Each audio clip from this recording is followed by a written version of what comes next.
नमस्कार दोस्तों, आज हम बात करेंगे उच्च प्राथमिक विद्यालयों में 18,000 पदों पर हो रही भर्ती। हो रही क्या, जो शुरू होने जा रही भर्ती पर। मित्रों, बड़ा कष्ट होता है कि जो पढ़े लिखे आला अधिकारी होते हैं और ये जो सरकार है, इनके शब्दों के जाल बड़े खतरनाक हैं।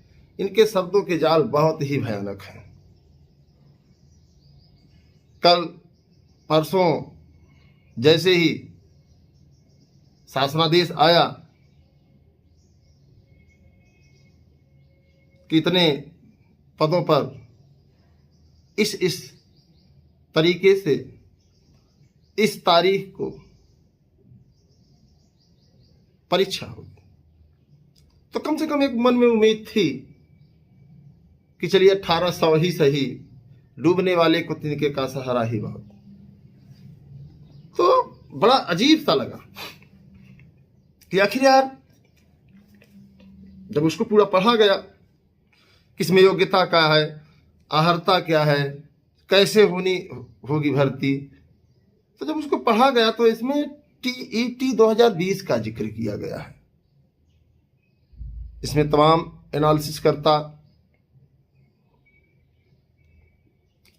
इस सवाल पर उहापोह की स्थिति में भी थे, कहना नहीं चाहिए, और आज भी सब उहापोह की स्थिति में हैं। आपको याद होगा कि 2019 में जो 69,000 शिक्षक भर्ती का ऐलान हुआ था और 2020 में हुआ, 19 में हुआ था, और उसी के पहले टीईटी की परीक्षा हुई थी। जो टीईटी की परीक्षा हुई थी, आप लोग थोड़ा सा ध्यान रखिएगा, इसमें 18 लाख से अधिक, अर्थात 18.5 लाख तो नहीं थे, लेकिन 18,39,40 हजार लोग थे। तो 18 लाख लोगों ने उसमें टीईटी की परीक्षा प्राथमिक की दी थी। अर्थात अगर देखा जाए बीटीसी, बीएड, डीएलएड आदि जो प्राथमिक शिक्षक भर्ती में वैध हैं, उनकी संख्या आपको बताएं कि 18 लाख तब थी, और इस समय तो 20 लाख प्लस। मुझे लगता है कि 21 लाख 22 लाख लोग होंगे, एक अनुमान बता रहा हूं। यह जो 1800 की शिक्षक भर्ती आई है,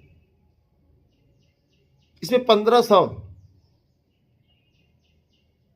तो सहायक अध्यापक हैं, अब बाकी जो है प्रधानाचार्य हैं। अब एक सवाल खड़ा होता है कि इस भर्ती में बैठेगा कौन, शामिल कौन हो सकता है।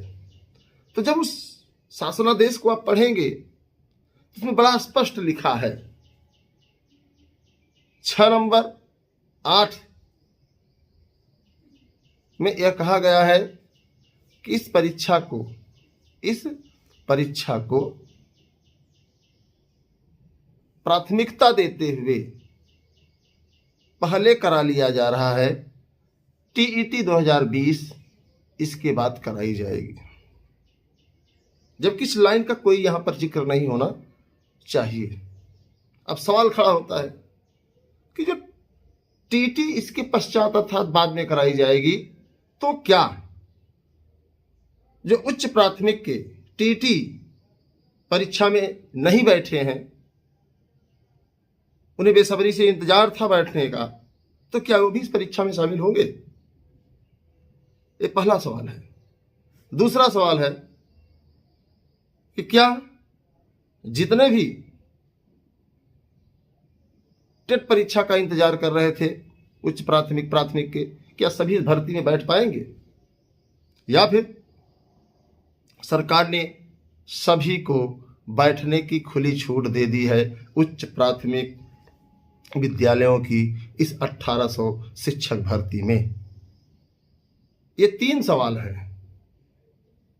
इसके इतर 2 और सवाल हैं कि क्या सरकार 21 लाख नौजवानों को इस उच्च प्राथमिक शिक्षक भर्ती में साथ ही साथ बैठने का मौका देगी, साथ ही साथ आने वाली टीटी में उनको बैठकर टीटी पास करना होगा, तो जाकर के इसकी ज्वाइनिंग होगी। पहला सवाल। दूसरा सवाल यह है कि आखिर सरकार ने स्पष्ट विज्ञापन, स्पष्ट शासनादेश क्यों जारी नहीं किया। हालांकि इन सभी पर 22 फरवरी को जैसे ही विज्ञापन जारी हो जाएगा, जैसे ही वेबसाइट पर फॉर्म भरने की प्रक्रिया शुरू हो जाएगी, तो सारी स्थिति स्पष्ट हो जाएगी। लेकिन वो वहां पे की स्थिति है। लेकिन सवाल ये बनता है मित्रों कि जो टीटी परीक्षा पास नहीं है उच्च प्राथमिक की, वो भी ऊहापोह में है, और जो पास है वह भी ऊहापोह में है कि 21 लाख लोग भरेंगे फॉर्म। तो ऐसे में सरकार चाहती क्या है, जबकि तमाम साथियों का कहना है कि यह सरकार सिर्फ और सिर्फ एक लंबा धन इकट्ठा करने के लिए सबको खुली छूट दी है कि सब पहले उच्च प्राथमिक की इस परीक्षा में बैठ जाओ, उसके बाद उच्च प्राथमिक टीटी की परीक्षा जब पास करोगे तो सबको जो है, जो पास होगा उसका एकेडमिक मेरिट, टेट मेरिट आदि को जोड़ करके उसका सिलेक्शन होगा। जो सब मान्य होगा, जो सबसे ज्यादा नंबर पाया होगा, तो 1800 तक उनका सिलेक्शन होगा। इन सभी मुद्दों पर लगातार मंथन चल रहा है, लेकिन यह स्थिति 22 फरवरी को ही स्पष्ट हो पाएगी। तब तक आप लोग स्वस्थ रहें, मस्त रहें। मैं आपके संघर्षों का साथी अनिल सिंह आपके साथ लगातार बना रहूंगा। एक बात और, हम चाहेंगे कि इस वीडियो को आप लोग ज़्यादा से ज़्यादा शेयर कर दीजिए। जो साथी युवा मंच चैनल से नहीं जुड़े हैं, मैं उनको बताना चाहूँगा कि आपको हर भर्तियों से एक ऑथेंटिक सूचना मिलती है कि आपको क्या करना है, क्या नहीं करना है। तमाम साथी फ़ोन करके कह रहे हैं कि सर एकेडमिक नहीं होना चाहिए। इससे जो है कि जो तमाम ऐसे साथी हैं 69,000 में शिक्षक नहीं बन पाए हैं, तो अपने अपने अलग अलग सबके मत हैं और सब अलग अलग लड़ाई लड़ेंगे। तो निश्चित तौर पर एक बार भर्ती पर फिर जो है ग्रहण आएगा, और उसका सबसे बड़ा कारण है कि अस्पष्ट शासनादेश। हालांकि यही स्थिति यह है कि जैसे ही विज्ञापन जारी हो जाएगा, जैसे ही जो है फॉर्म भरने का